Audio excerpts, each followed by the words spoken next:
Today's showing is about evolution.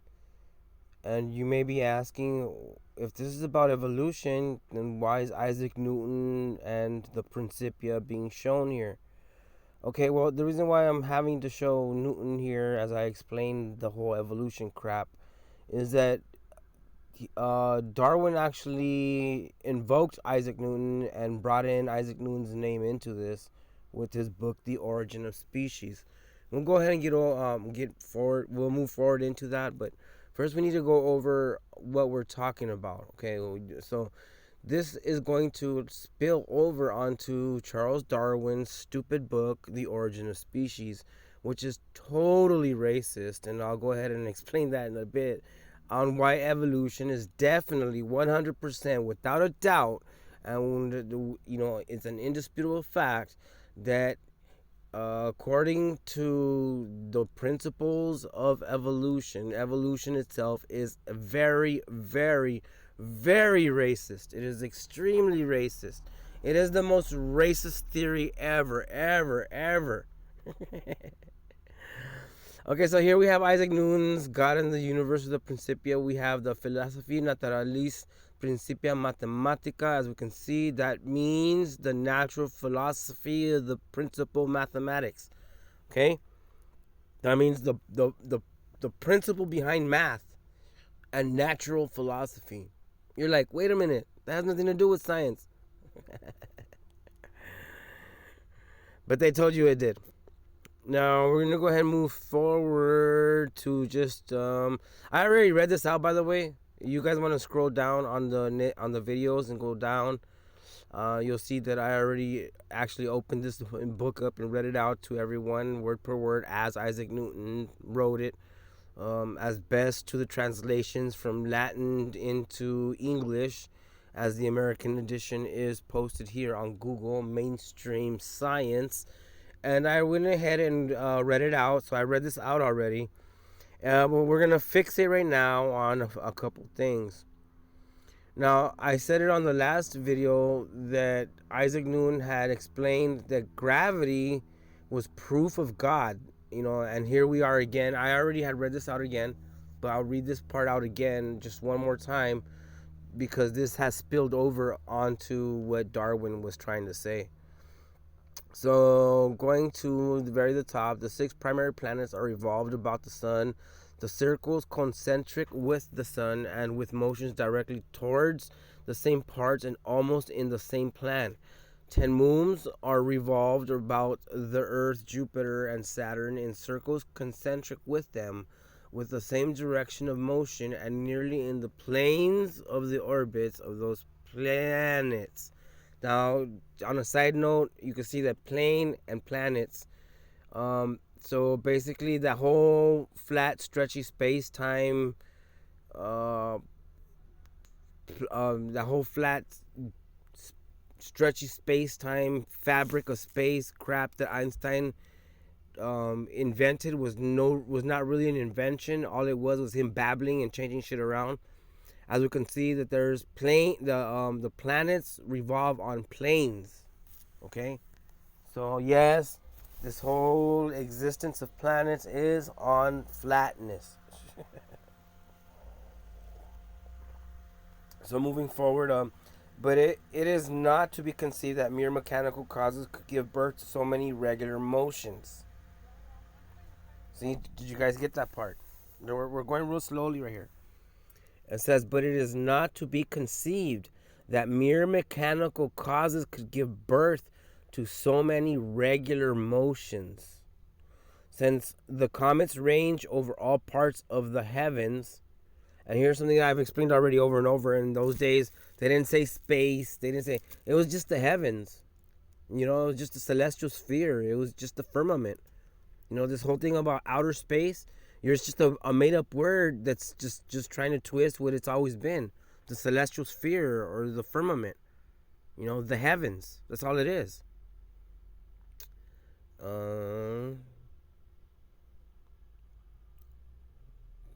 Because regular motions, the comets range all over the heavens in very eccentric orbits.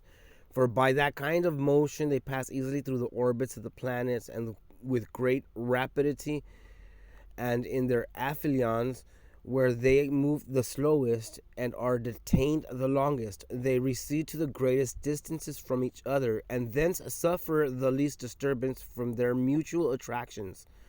This most beautiful system of sun, planets, and comets could only proceed from the counsel and dominion of an intelligent and powerful being.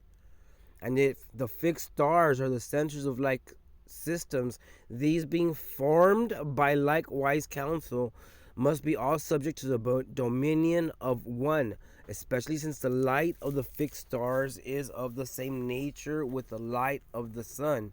And from every system light passes into all other systems, unless the systems of the fixed stars should, by their gravity, fall on each other mutually. He hath placed those systems at immense distances from one another.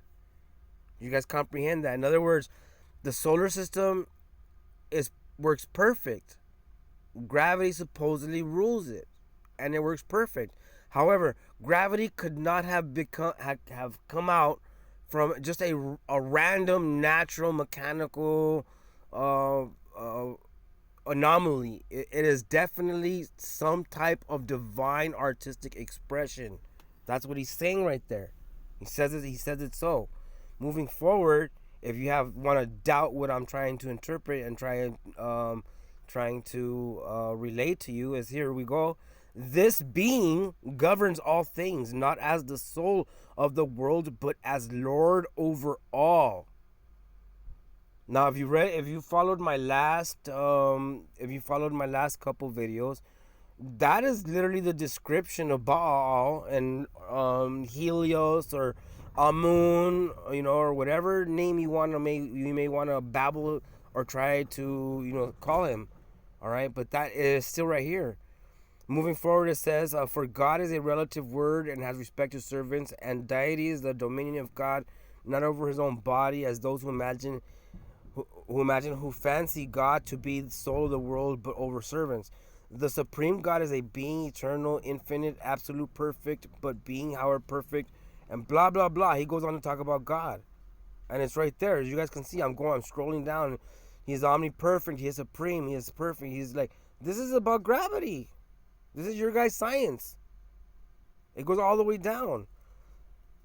Gravity is proof of God. That's what he's saying. Here, and look right here on this paragraph. Hitherto we have explained the phenomena of the heavens and of our sea by the power of gravity, but have not yet assigned the cause of this power. This is certain that it must proceed from a cause that penetrates to the very centers of the sun and planets without suffering the least diminution of its force that operates not according. And he goes on to say, on and on. Okay? And now we might add something concerning a certain most subtle spirit which pervades and lies hid in all gross bodies, by the force and action of which spirit the particles of bodies mutually attract one another at near distances and cohere if contiguous. You hear it right there. By the force and action of which spirit the particles of bodies mutually attract one another at near distances. A spirit. Do you guys got it? Do you guys comprehend this shit? All right. So moving forward, okay, gravity is definitely all about God, and I just proved it right now. He like the math and all the numbers and all the mumbo jumbo. In the end, we see what he's saying. Those numbers are perfect, and perfection can only come from such of a divine force. You just can't magically start gravity. You just can't magically start the solar system and it just all of a sudden works perfect and it remains working perfectly forever and ever and ever. It doesn't work like that. That's not how it works. That was his main problem. All right? That was his main problem, and that was the issue that he was trying to say. So moving back to now we're going to move into evolution and what Darwin himself said. Now, the book that we're talking about is called, they say it's called The Origin of Species. That's what they tell us in schools. That's what they tell us in mainstream schools and public schools. And they say this is, it's The Origin of Species. But that's not the full title. Okay? The book's full title is on the origin of species by means of natural selection or the preservation of favored races in the struggle for life. That's the exact full title. It's talking about some races being more favored than others. Totally racist. There's no way you can't say this is not racist. It is absolutely racist, as it's clearly said so. Okay, the preservation of favored races in the struggle for life. According to him in this book, okay, it's important to know how evolution works, because that way they can manipulate it for the struggle of life for favored races. That's exactly what you guys can read it over and over. It goes all the way. You guys can. So this is mainstream science again. All right. Moving back, his famous quote, which I already said over and over. A lot of you are like, no, he never said that. Like, did you even read his book?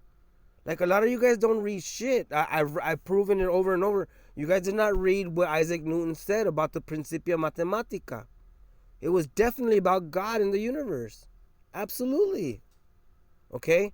Now, right here we see that there is grandeur in this view of life, with its several powers having originally breathed by the Creator into a few forms or into one, and that whilst the planet has gone cycling on according to the fixed law of gravity, from so simple a beginning, endless forms, most beautiful and most wonderful have been blah, blah, blah. It's right here. Mainstream science. Quote by Charles Darwin. Quote by Charles Darwin. Quote by Charles Darwin. TheGuardian.com. Edge.org. DarwinOnline.org.uk. In 1859. The Origin of Species Variorum. Darwin Online. This goes on and on. Okay? This is mainstream science. Alright? So to all you atheists that talk about, like, I'm an atheist and I believe in evolution. First of all, you can't believe in something if you're an atheist. If you're putting faith in something, especially when it comes to creation and or the extension thereof creation, which would be evolution, okay, then you are no longer an atheist. Do you comprehend this? If you believe in something that you have no proof of and it's tied to a creator, you are not an atheist.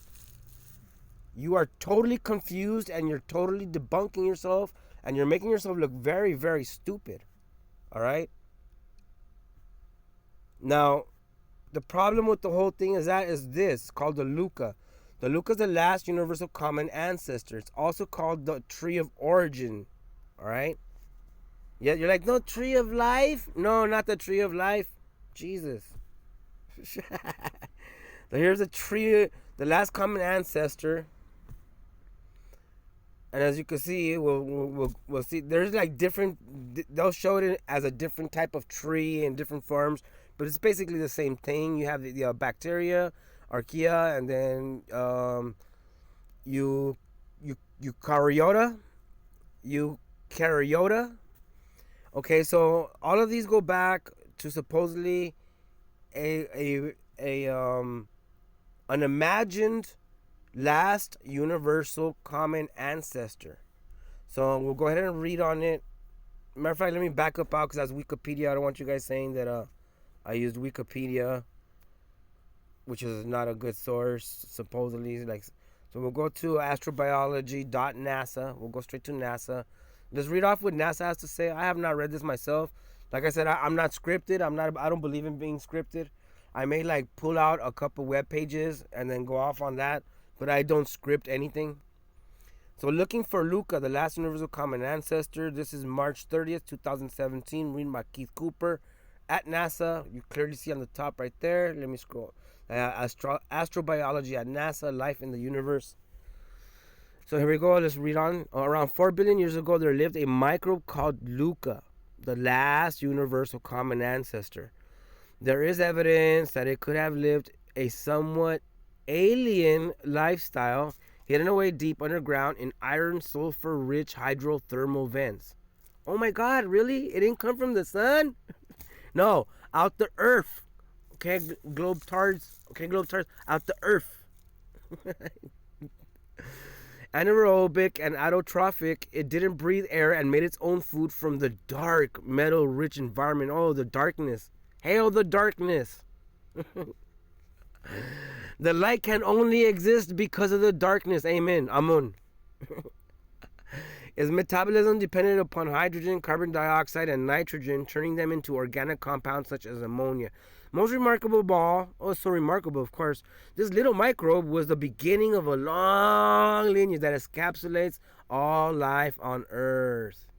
If we trace the tree of life far enough back in time, oh my God, the tree of life, isn't this like now going into some type of fairy tale? Yes, it is. So we're going to back up out. Clearly coming from NASA, and it's also called phylogenetics, by the way. So we have nature.com.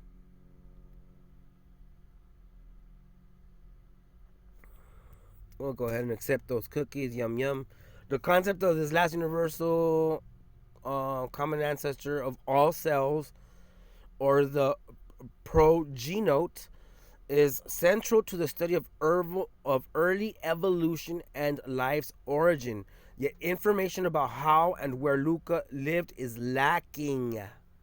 We investigate all clusters and phylogenetic trees for 6.1 million protein coding genes from sequenced prokaryotic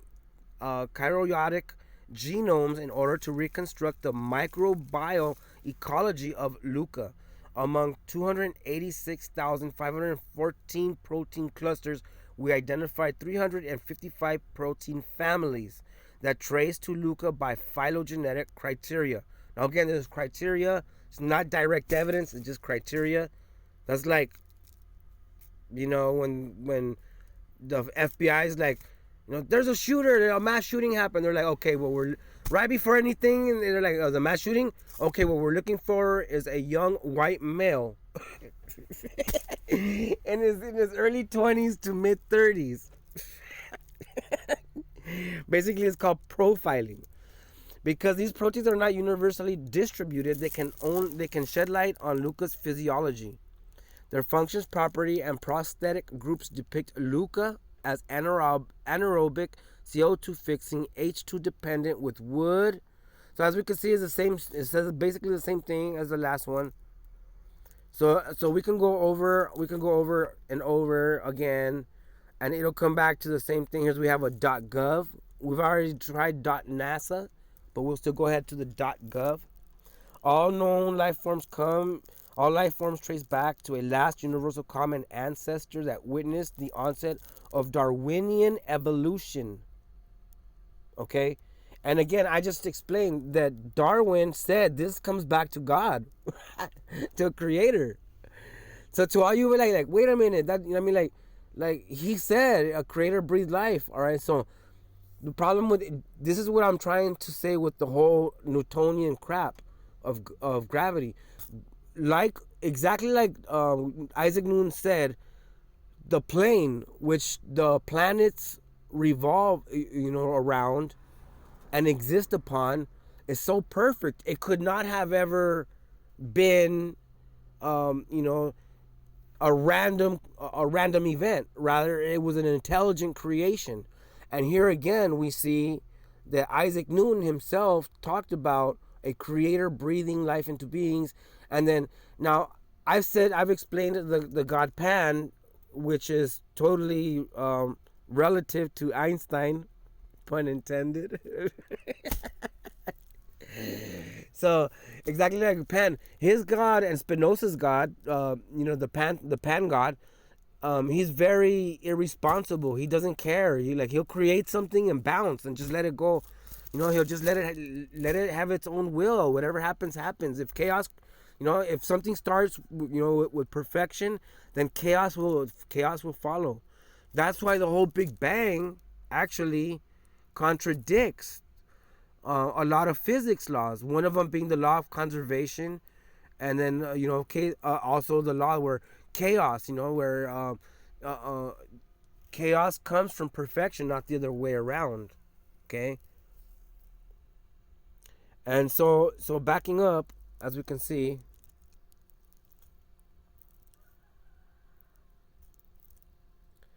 Now, a lot of you are like a lot. Some of you will sit here and this is why I'm gonna bring this up, because a lot of you will say, "Well, Simon, you yourself said that the Catholic Church had control over all doctrines and anything that could be used as indoctrination, they themselves would take control of." So a lot of you will say, "No, well, Darwin only said that because the Catholic Church told him to say that." Okay? And I'm gonna say, I'm glad you brought that up. Because now we're gonna work backwards. Now that we already know that evolution is totally tied to God and religion, we're gonna move backwards, so you guys can see why, or see how this came about to begin with. Now, on the last video, I totally explained that the whole concept of the college, the whole concept of a university, came exactly like archaeology and all the other subsets of applied sciences came through the Catholic Church. Like, again, I will say it over and over and over. Before science was a form of employment, the Catholic Church held control over all bodies of knowledge. All right. So here we have the University of Naples, founded by Emperor Frederick in 1224, was the first to be established under imperial authority, while the University of Toulouse, founded by Pope Gregory, is that the 7th? 9th? That's the 9th. Pope Gregory the 9th was the first to be established by papal decree. Papal decree. Did the Catholic Church start the university? The Dominican order was the first order instituted by the church with an academic mission. See it over and again. What religion founded the first university? Catholic Church monks. We're not going to use catholiceducation.org because you guys will be like, that's not a credible source. We're not going to use Wikipedia. AmericanMagazine.com, where medieval universities Catholic. In the Middle Ages, there were 4 universities, faculties, law, medicine, theology, and arts. Catholic higher education, its origins in the United States and Western. And we could go over and over. Okay? The universities came through the Catholic Church. Now, this old school curriculum, Harvard, Yale, Stanford, these colleges are based on curriculum that go way back. They're never going to sit here and say, oh, we were wrong about any of this. They will never say that. Ever. They can never say that. Because that would destroy thousands of people that spend billions of dollars giving it to them so they could have a master's degree. So they can have a piece of paper that says that they have a master, and they will recite and repeat and regurgitate what their master has told them to regurgitate. And they are so good at it that they have a degree for it. Okay? Now, so that's archaeology, that's the universities, first museum. You're like, Simon, stop, please, you're hurting us. It hurts, it hurts. Yeah, take this medicine, swallow it like a red pill. I'm freeing you guys of your belief system. It hurts. Okay? So the museums, the world's, now here's where this is going to make way more sense. Okay? The world's oldest museum, or it would be eldest, was built by a Babylonian princess 2,500 years ago. Early museums began as a private collection of wealthy individuals, families, or institutions of art and rare or curious natural objects and artifacts. I've already tied in the last few videos that the Catholic Church goes all the way back to the Phoenicians, through the Romans, through the Greeks, all the way back to the Babylonian Greek hierarchy, and that would be their the oligarchy that actually ran. They were actually Greeks, but they were mixing up with the Phoenicians, and they started a new empire. I've totally explained all that. The history of the university museum collection, which is why on the last video I explained that some private collections do not match what mainstream science is putting out.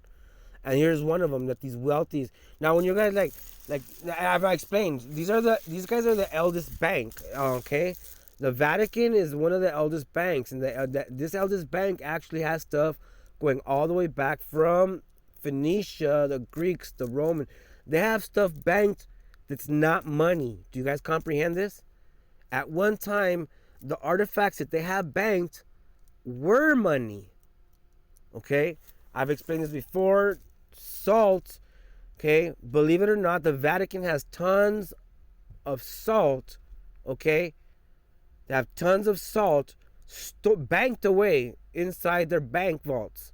You're like, why would they have salt? Because at one time that salt was someone's salary. The term salary is sal. Sal is salt. That's where the whole money, the concept of money goes way back. Money has always been tied to some natural resource, okay? It was salt at one time. It was sugar at one time. It was spices at one time. It was chocolate at one time. It was cocaine at one time, okay? The Egyptian mummies, it is said on mainstream science that all not all, but most of the pharaohs that were mummified with cocaine in their system. There's traces of cocaine, and we all know that cocaine is something that's an American plant. It's an American resource. So at one time, all of this was money. You know what I mean? All the way to like silver, gold, copper. All of this was money at one time. The world reserve currency, up until like 2 years ago, was petroleum. Before petroleum, it was gold. Before it was gold, it was silver. I could go all the way back to the Phoenicians' times when salt was actually what was tied to the monetary value. All right. Now, this may all sound very weird to you all, but this is all actual historical facts. So what we have now in this age and era is what we have coming is a digital monetary economic system being established right now by these powers. All right. These powers are establishing this new economic system. They are no longer going to according to them, they are no longer going to ravage the earth for petroleum or gold to make money. They are going to use a digital format. Therefore, they will supposedly save the planet Earth. And you're like, wait a minute, this is all crazy, but okay. Yes, this goes all the way back. Okay, goes all the way back to what Darwin said. Darwin's quote, the planet. His theory of evolution is definitely tied to this materialistic view of material planets on this like plane of this flat stretchy space-time plane, which they all revolve perfectly thanks to their old ancient gods and whatnot. All right, so all of this is tied to that.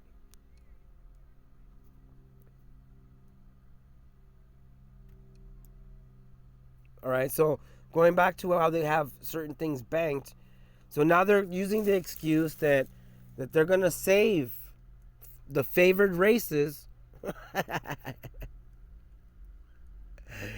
Exactly like his book said. Okay, certain favored races are gonna be saved if they do this and then do that to save the planet, supposedly. All right, and they're blaming the old economic monetary systems on all of this, claiming that now they're gonna harness the power of Helios, harness the power of the wind, harvest basically the power of nature. They're basically saying they're going to depend on God.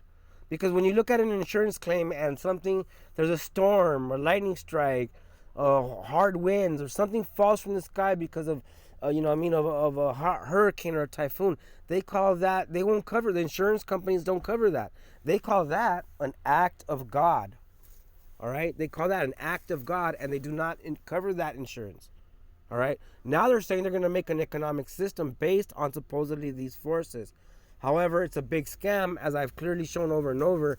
In order to harness the power of the sun and the wind and whatnot, you need other specific resources, such as lithium and chemicals that to bank the supposed energy that you're harnessing. if you're gonna farm all of it, and you could look up what's happening in the California and Arizona and the Southwest, when on these solar farms where they use the sun to boil the water, and then the water turns into hydroelectric power, and these rays are burning birds out the sky, killing life, killing natural life, natural, killing nature off, and birds and insects with these harmful rays, and that's also radiating specific energies out that they have no, you know what I mean, and at the same time there's an overcharge. There's overcharges. They're burning out.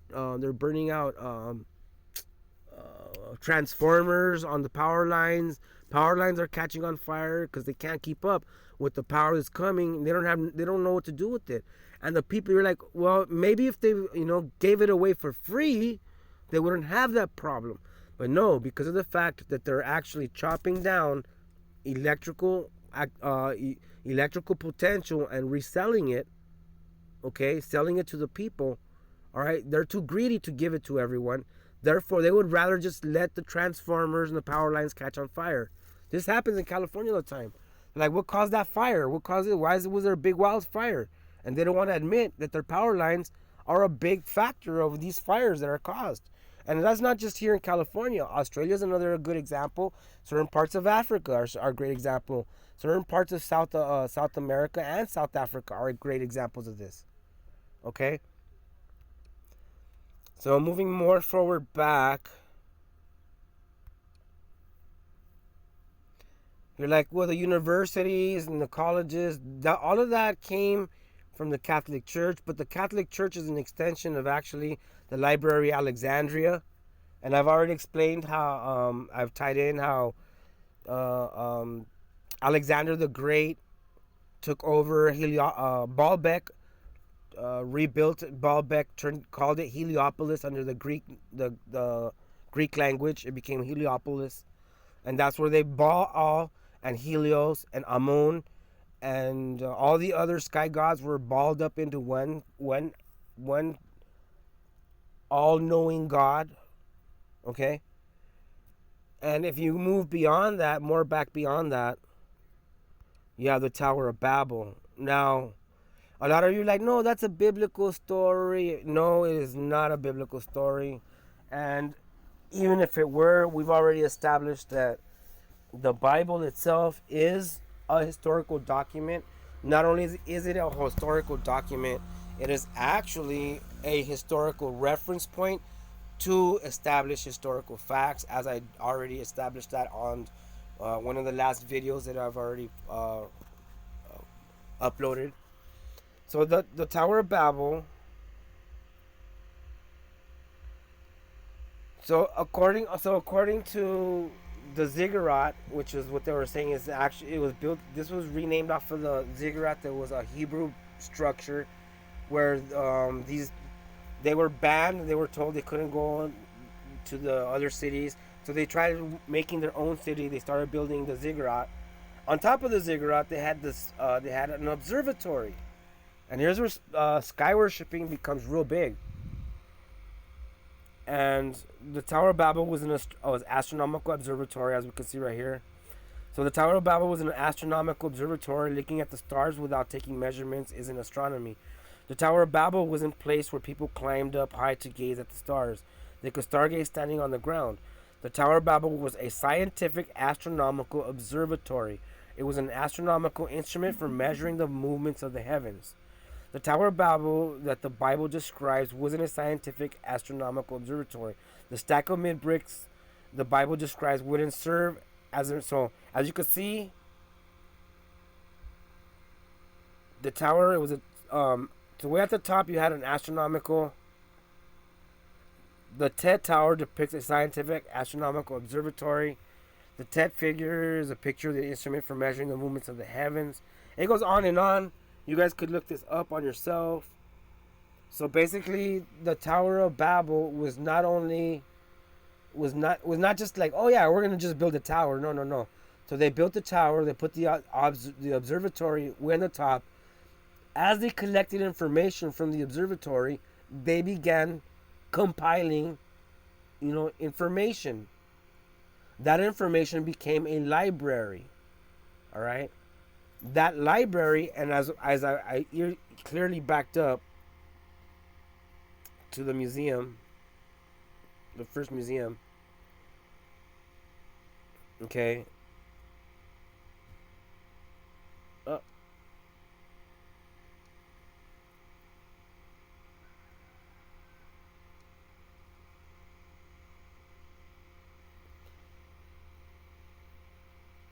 the first museum.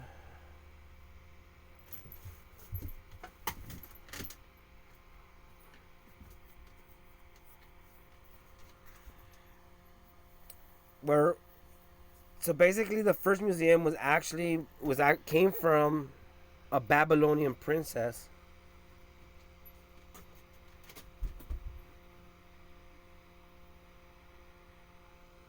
Oh, where's that? First museum, Babylonian princess.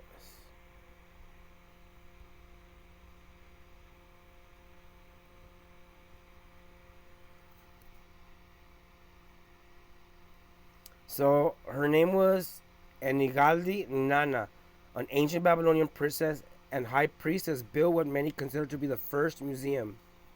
So as you guys can see right there, the first museum came from the Babylonians, and I just literally tied it right here that the first observatory that was recorded in history came from the top of the Babylonian, the Tower of Babel.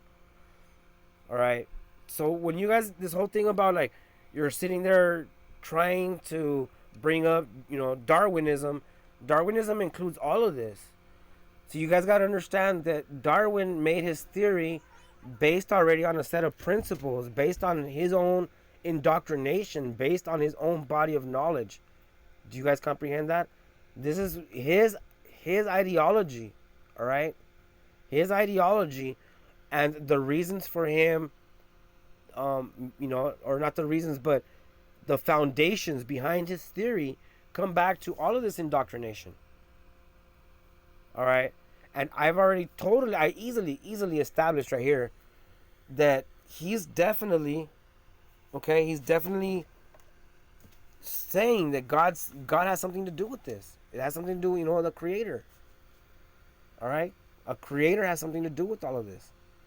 Not only a creator, but that a creator has, chosen favored races, a specific race to favor. It definitely says so right there. All right? So, concluding this entire showing, we're going to go ahead and just establish the fact that yes, all right, yes, evolution is in fact very, very, very racist. Okay? According to science, evolution is the most racist theory ever. Do you guys even science, bro?